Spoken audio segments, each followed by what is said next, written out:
Atentos saludos al señor ministro de Educación presente en esta reunión. Lo felicitamos por la forma como ha expuesto el tema sobre educación.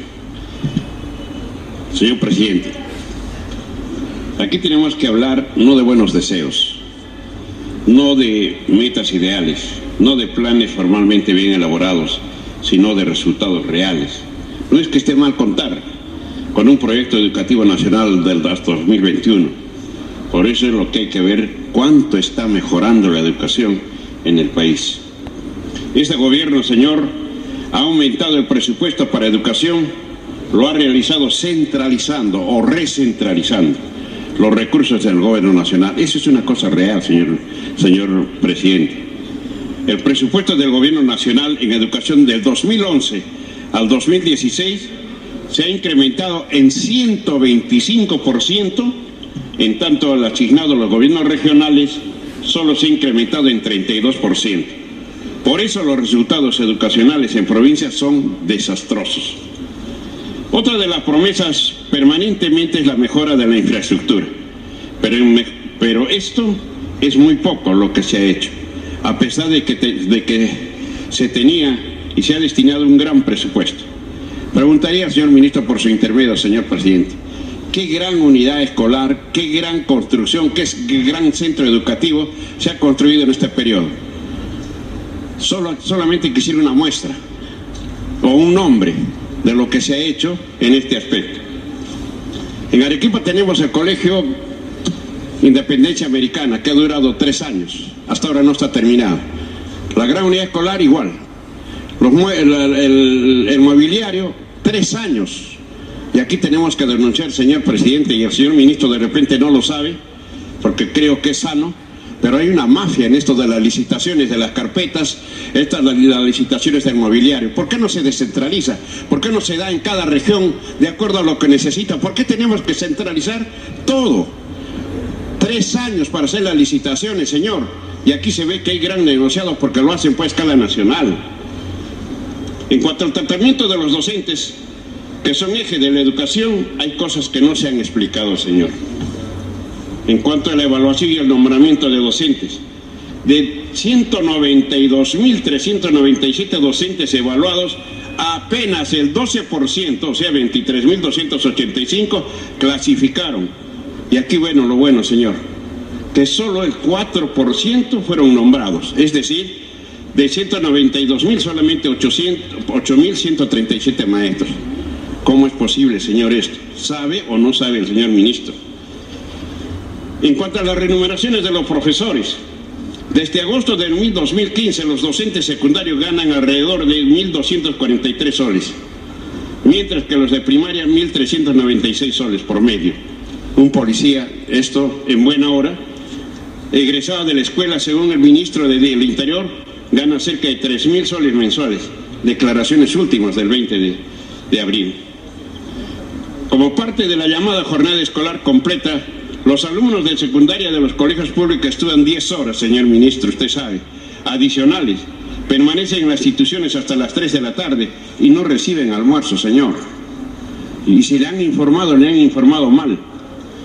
Los maestros tienen que esperar 2 a 3 meses para que se les entregue el pago. En la práctica lo único que se ha hecho es incrementar horas.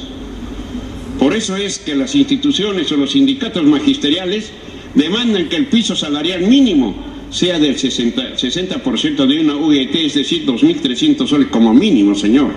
El piso salarial es elemental. En el año 2011 había 15.000 maestros contratados. Reitero, señor ministro, por su intermedio, señor presidente.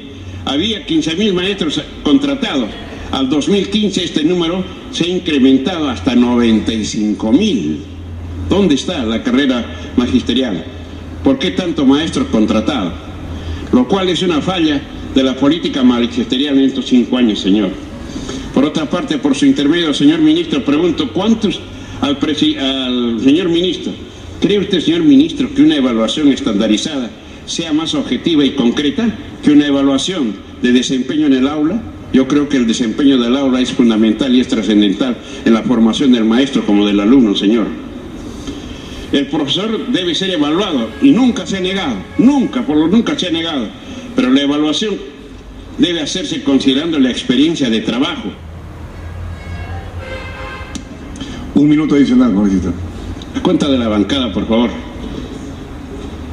Señor ministro, el magisterio necesita ser escuchado y esto es muy rara vez que se da, porque no se puede dirigir y planificar sin conversar con el maestro, porque es uno de los aspectos fundamentales en la formación del alumno y de la educación, señor. ¿Hay mejora, me pregunto, en la educación integral de los niños y jóvenes? Yo creo que no. ¿La educación está mejorando la formación de valores sociales? Yo creo que no. ¿La educación está mejorando las relaciones en las comunidades urbanas y del campo? Tampoco creo, señor. Señor ministro, es cierto que se obtienen mejoras en la comprensión lectura, nadie lo niega. En las habilidades matemáticas tampoco lo negamos, lo que es muy bueno y hay que aplaudirlo, pero preguntémonos, señor ministro, por su intermedio siempre de nuestro presidente, ¿por qué hay pérdida de valores? ¿Por qué aumenta el bullying? ¿Por qué hay incremento de violencia? ¿Por qué se habla de aumento de los jóvenes nini? Es decir, los jóvenes que ni estudian, ni trabajan, ni hacen nada, como si la educación no les diese ninguna alternativa. En fin, señor ministro, tantas cosas podemos decirle, pero este es objetivo real. Pero las cosas, señor, ¿hay verdaderos resultados en la educación en términos del bienestar? Yo creo que no, cada vez se Para concluir, un minuto. Simplemente, señor, nada de eso vemos en nuestra juventud, señor. Por eso es que nosotros urgentemente necesitamos de que también aproveche la oportunidad, señor presidente, para que se ponga a discutir o en debate el problema de los institutos técnicos, señor, que es urgentemente clamado por la población y hasta ahora no lo tocamos, señor.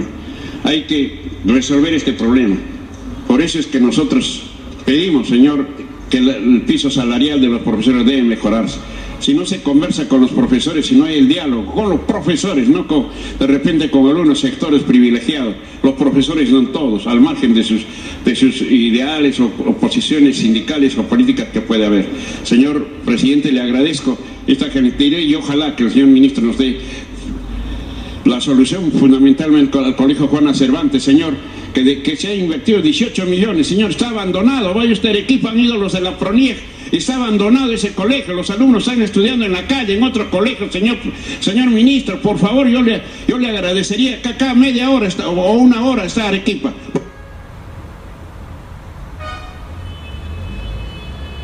A todos se les ha dado 2 minutos de ampliación, no quisiera hacer excepciones, congresista Paz, ya se le concluyó el tiempo. Congresista Johnny Lescano, tiene usted